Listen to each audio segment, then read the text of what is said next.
Greetings smartwatch fans, meron tayo dito, binili natin because of the unique look. Para siyang smart band na smartwatch, ang H76 smartwatch. Okay, marketed din to as North Edge H76 smartwatch. Kung napapansin nyo, fitness tracker yung dating or smart band pero medyo malaki. Okay, sa gitna siya ng smart band at smartwatch. So, explore natin ang wearable na ito. Check natin yung menus and features. Kasama na rin yung design ng wearable na H76 smart band or smartwatch. So, kung may mga tanong kayo about sa wearable na ito, comment lamang sa baba. Okay, start natin. Again, ang contents ng box, ito yung box niya. Simple lang. Okay. Gumagamit siya ng Dafit support app. At ito yung specs. So, yung laman, user manual, nasa loob pa. Meron tayong charging cable. At yung smartwatch, okay, na merong silicone strap. With, okay, steel buckle. Okay, sa specs naman, ito meron tayong 240 by 360 pixel resolution. Hindi naka-state dito. Okay, ito pala. Meron tayong 1.57 inch na screen display. Compatible sa Android 5.0 at iOS 11.0 and above. Bluetooth 4.0 supported. At meron siyang features for weather, heart rate. Okay, running ng RTL 8762DK na processor. Okay, meron ding remote camera at blood oxygen. So, ito yung mga details sa box. Okay, sa smartwatch naman, okay, so check natin.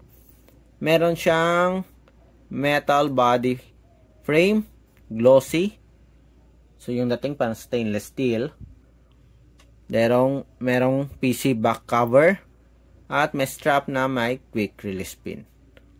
Okay. So, 20mm I think yung strap. Meron ditong physical button sa gilid. So, ayun. So, beautiful naman yung screen display.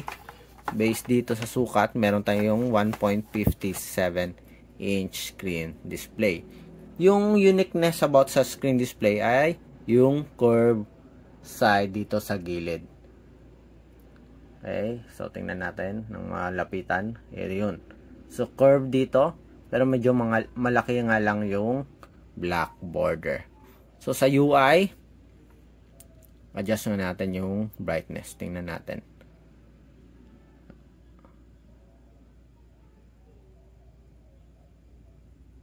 Okay, ayun na. Ito na yung pinaka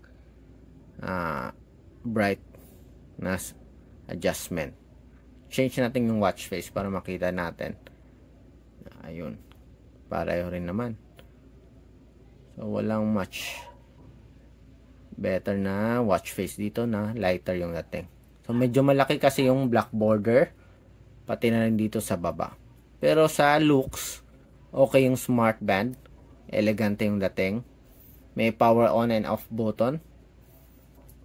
So far, kung napapansin nyo dito yung design, para siyang smart band na smartwatch. Okay. Tempered glass. So again, yung sa taas natin, yung quick settings natin. Sa baba, yung mga features. Sa kabila, yung push notifications. Dito sa right side, yung iba't ibang features ng smart band o smartwatch natin. So, meron tayong activity monitoring. Merong sleep monitoring. Heart rate. Blood pressure. Blood oxygen. At weather. Okay. So, sa main menu. So, ito. Meron tayong steps. Sleep monitoring. Ayun nga. Meron tayong HRBP, SpO2. Meron tayong exercise mode. Kasama na din dito yung walking. Running. Cycling, skipping rope, badminton, basketball, football, at swimming. So, meron pala tayong swimming dito. So, IP68 siguro yung waterproof rating nito. Okay? Hindi kasi nakastate dito. Check nga ulit natin. Baka meron dito. So, wala. Okay? So, pag merong sports swimming, malamang okay din yung water protection nito. Okay, so walking. So, minomonitor niya yung steps, time, beats per minute, distance, at calories. Okay, stop natin.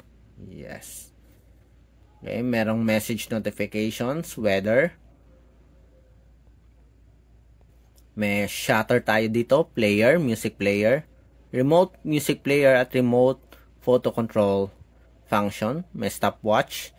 At sa others natin, meron tayong brightness, vibration, flashlight, do not disturb, reset, power off. Ito yung about natin, H76. App or QR code ng application natin. Sa QR code natin, again, yung application is yung Dakit application na available sa iOS at Android platform. So, check ulit natin.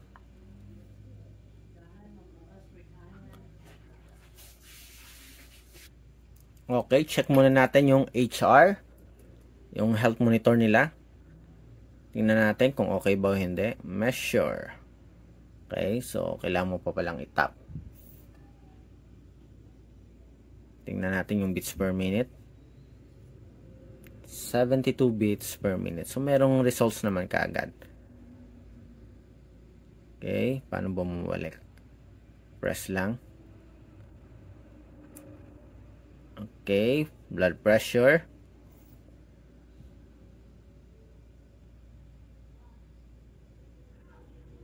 Tingnan natin kung mabilis yung result or hindi. Again, meron itong heart rate monitoring, blood pressure, at blood oxygen monitoring. Medyo mga bagal nga lang sa blood pressure. Okay, 114/71. Balik. Blood oxygen.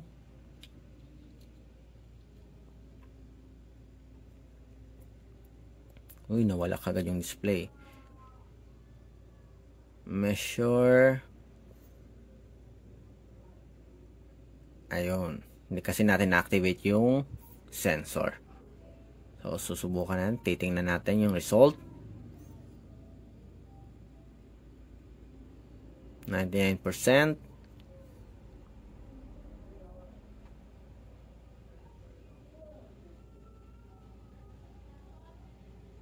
Okay, in just a few seconds, meron tayong result ng blood oxygen.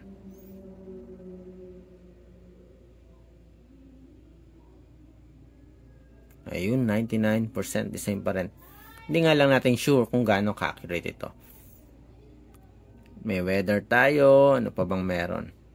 Stopwatch, tingnan na natin mabuti dito sa settings. Brightness, may flashlight. Okay, do not disturb. So, walang option dito sa watch face. Okay, so kung gusto nyo palitan yung watch face or dials, long press lang. Ayun.